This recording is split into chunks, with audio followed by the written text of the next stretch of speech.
मित्रों नमस्कार। आजकल सारे बिहार में हर जगह गांव चौपाल हर जगह एक ही चर्चा है और वह है भूमि सर्वे का।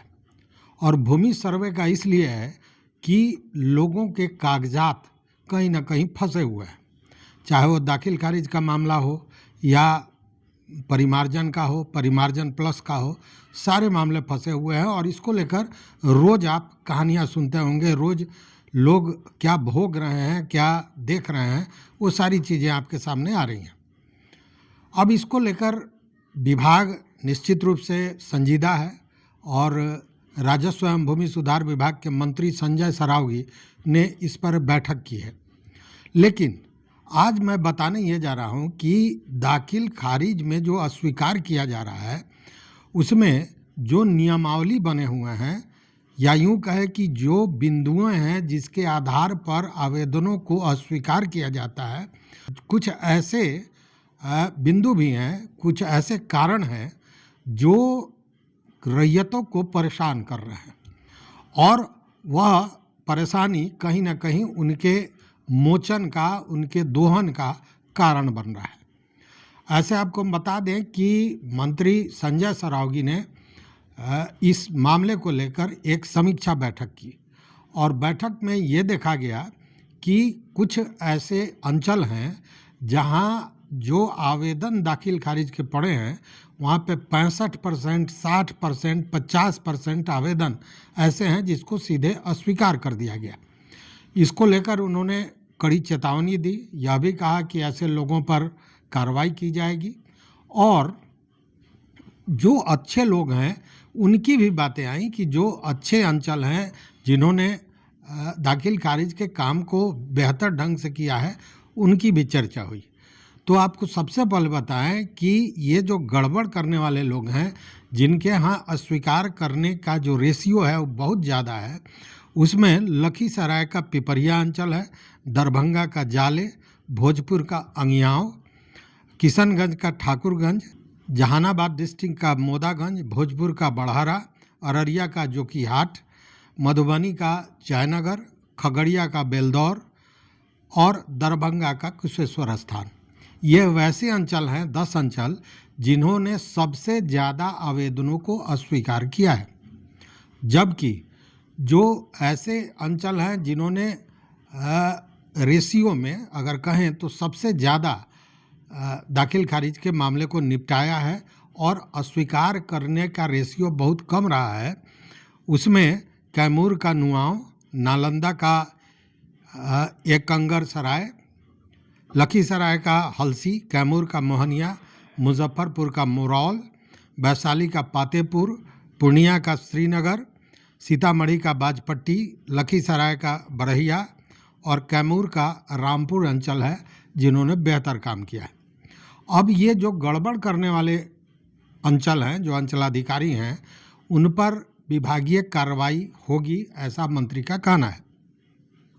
कार्रवाई तो होगी, काम भी होगा और कार्रवाई पहले भी होती रही है, लेकिन जो बिंदु सरकार ने तैयार किया है कारण जिसके आधार पर म्यूटेशन के आवेदन को अस्वीकार किया जाता है, उस पर थोड़ी चर्चा करनी ज़रूरी है।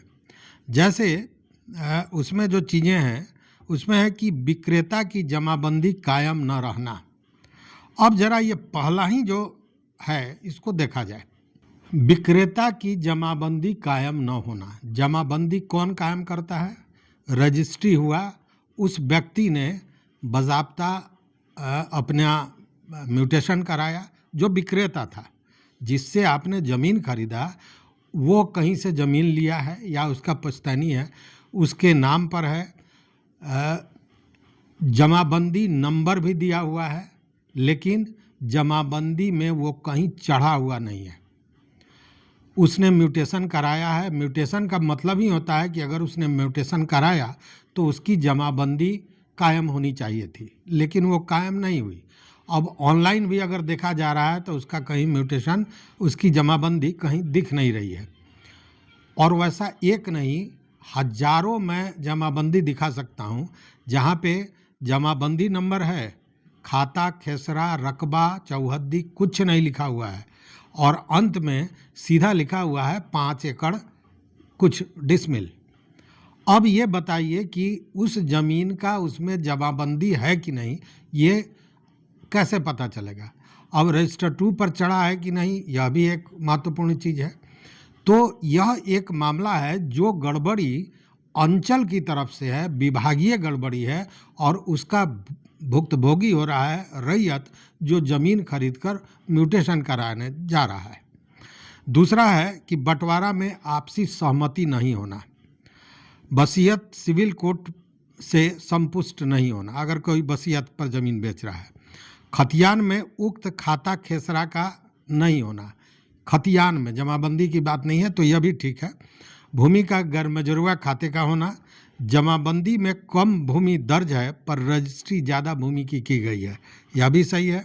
उक्त जमाबंदी में अब कोई शेष भूमि नहीं हो, शांतिपूर्वक दखल कब्जा, भूमि का बेलगान होना, व्यवहार न्यायालय या अन्य न्यायालय में मामला लंबित हो, नक्शा और खतियान में रकबा का अंतर होना। अब जरा ये बताइए, नक्शा विभाग बनाता है, खतियान विभाग बनाता है, इसमें उस रैयत का क्या दोष है कि अगर ये अंतर है तो ये अंतर किसके कारण है?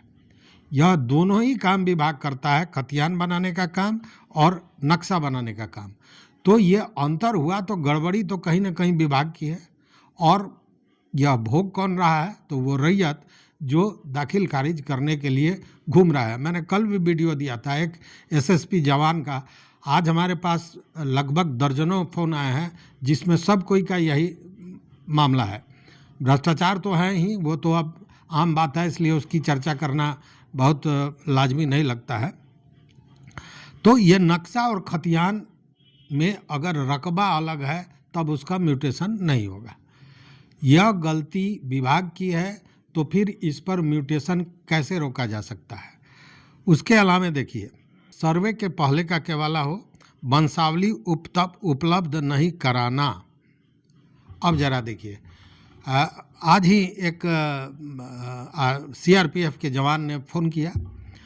उन्होंने ज़मीन बहुत पहले ख़रीदा, म्यूटेशन नहीं हो पाया क्योंकि वह बाहर रहते हैं और उस हिसाब से करा नहीं पाए, और वह ज़मीन की खरीदारी उनके पिताजी ने की उनके नाम से।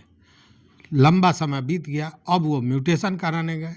म्यूटेशन कराने गए तो मांगा जा रहा है जो विक्रेता है उसकी वंशावली और उसका आधार कार्ड।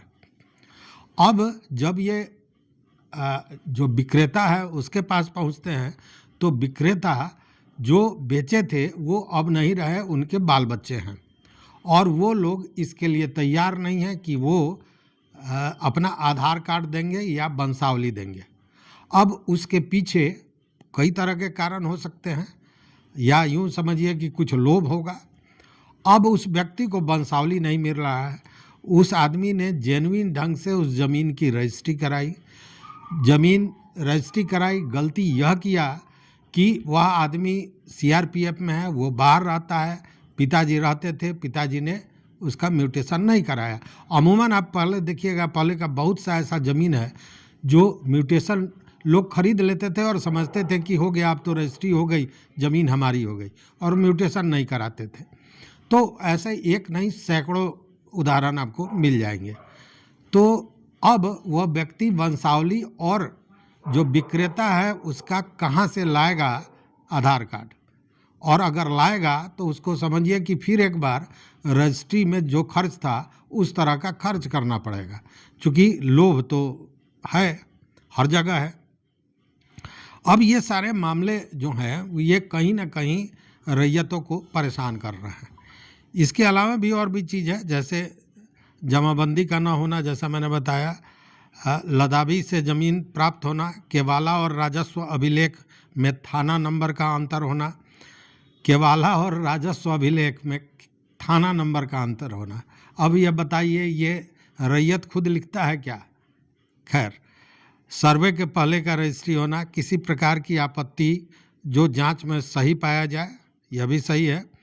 जिस जमीन में सरकार का कोई हित निहित हो, जैसे गर्मजरुआ भूमि हुआ, खास महाल हुआ, भूदान हुआ, बासगीत हुआ, बंदोबस्ती या सीलिंग आदि जमीन है तो इसका म्यूटेशन अस्वीकार किया जाएगा। ये बात समझ, लेकिन यह जो 2-3 पॉइंट हमने बताया, इसमें रैयत कहीं भी दोषी नहीं है, दोषी विभाग है, और जो काम विभाग को करना चाहिए वो सही नहीं हुआ, जिसके चलते आज वो परेशान हो रहा है। तो ऐसे में यह जो दाखिल खारिज की समस्या है, यह तब तक सही नहीं होगी जब तक यह जो कारण अस्वीकार करने के बनाए गए हैं सरकार द्वारा, विभाग द्वारा, इस पर पुनर्विचार न किया जाए और इसको व्यवहारिक न बनाया जाए। क्योंकि जब तक व्यवहारिक पक्ष सामने नहीं आएगा तब तक केवल नियम बनाकर उन चीज़ों को पूरा नहीं किया जा सकता है। अब जो अस्वीकार ज़्यादा किए हैं अंचलाधिकारी, उन पर कार्रवाई होने जा रही है, मॉनिटरिंग भी बहुत तेज़ी से होने जा रही है। इसको लेकर सचिव जय सिंह ने सारे जिलाधिकारियों को भी लिखा है, और इसको लेकर जो जानकारी मिल रही है कि नीतीश कुमार के भी कानों में ये बातें गई हैं, उनके साथ रहने वाले लोगों में, और उन लोगों ने भी इस मामले को संजीदगी से लेते हुए कहा है कि इस पर कड़ी कार्रवाई की जाए और सख्ती बरती जाए। सख्ती बरती जाए मतलब जो अंचलाधिकारी काम नहीं कर रहे हैं वो कहीं ना कहीं नपे जाएंगे और विभागीय कार्रवाई होगी, सस्पेंड हो गया, ये तमाम चीज़ें होती हैं। लेकिन जब तक व्यवहारिक पक्ष को नहीं देखा जाएगा तब तक जो गति, जिस गति से सरकार चाहती है काम हो, वो नहीं होगा। इस पर आपका क्या विचार है, आपका क्या राय है, जरूर बताएंगे। देखते रहिए मत अभिमत। मित्रों, चैनल पर नए हो तो सब्सक्राइब कीजिए, लाइक कीजिए, दोस्तों के साथ शेयर कीजिए और अपना विचार जरूर दीजिए। बहुत बहुत धन्यवाद, कोटिशः आभार।